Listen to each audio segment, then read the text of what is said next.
Mob history, Genovese crime family. One of the 5 families and one of the most organized crime families, the Genovese of New York is the most diversified and strongest and maintained a varying degree of influence over many of the smaller mob families. Who is the leader of the family? How did they come to power? To find out, we need to go back to the 1800s when they first emerged to learn more about them. Let's get started. The Genovese family, as it evolved into the most powerful family, had origins in several different towns in Sicily and later on mainland Italy, making the Genovese family the most diverse of New York City's 5 families. The Genovese crime family originated from the Morello gang of East Harlem, the city's first mafia family. Giuseppe Morello arrived in New York in 1892 from the village of Corleone in Sicily, Italy. The following year, Morello's half-brothers Nicholas, Vincenzo, Ciro, and the rest of his family joined him in New York. They were initially known as the 107th Street Mob, founded by Giuseppe Morello and Ignazio the Wolf Lupo. They were involved in extortion, kidnapping, and robbery. How did they come to power is the main question. As their business grew, Morello was involved in territorial disputes with immigrant gangs from Naples, Italy. The Camorra and the Morello gang initially collaborated, but after Morello and Lupo were sentenced to long prison terms for extortion in 1909, the Camorra took advantage of the opportunity and began killing off the remaining Morello family gangsters and taking over their rackets. This resulted in the Mafia-Camorra War, which lasted from 1914 to 1918.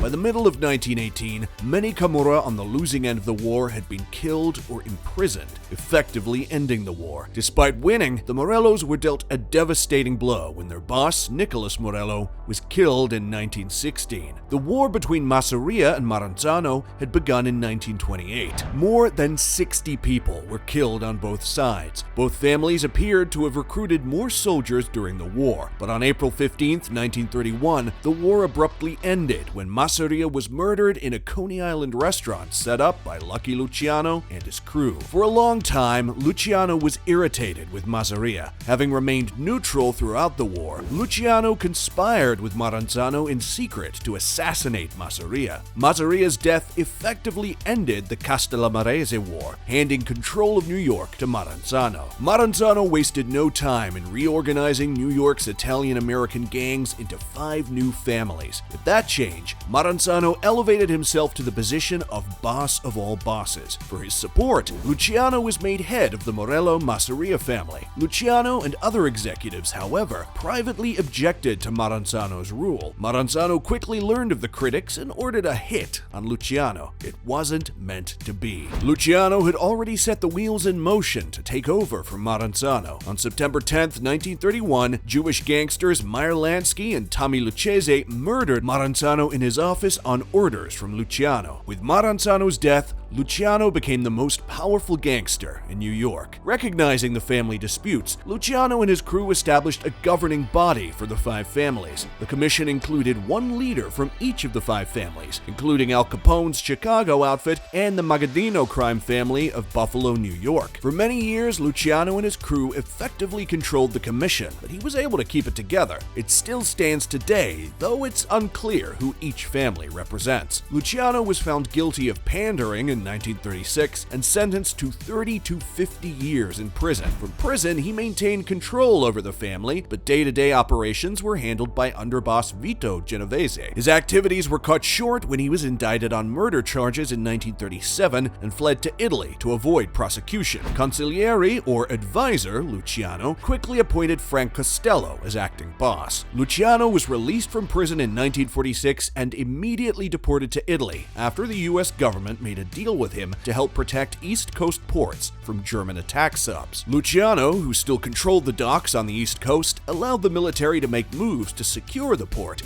but the need never materialized because Germany surrendered shortly after. Luciano never set foot on U.S. soil again. With Luciano and Genovese in Italy, the Luciano crime family was completely under Frank Costello's control. Because of his keen business sense, Costello expanded the Luciano empire to include control over much of New York's bookmaking, loan sharking, and racketeering activities. He's also credited with being one of the first families to establish a presence in Las Vegas, after approving Meyer Lansky and Benjamin Bugsy Siegel to expand the family business in Southern California to build the first modern casino resort in Las Vegas. When Siegel failed to open the resort on time, his mob investors allegedly ordered his assassination. After a 20-year run, Costello faced a formidable opponent in Vito Genovese, who was extradited from Italy to New York and successfully defended himself against a 1936 murder charge. Genovese was determined to reclaim control of the family he'd fled nearly 2 decades before, now that he didn't have anything hanging over his head.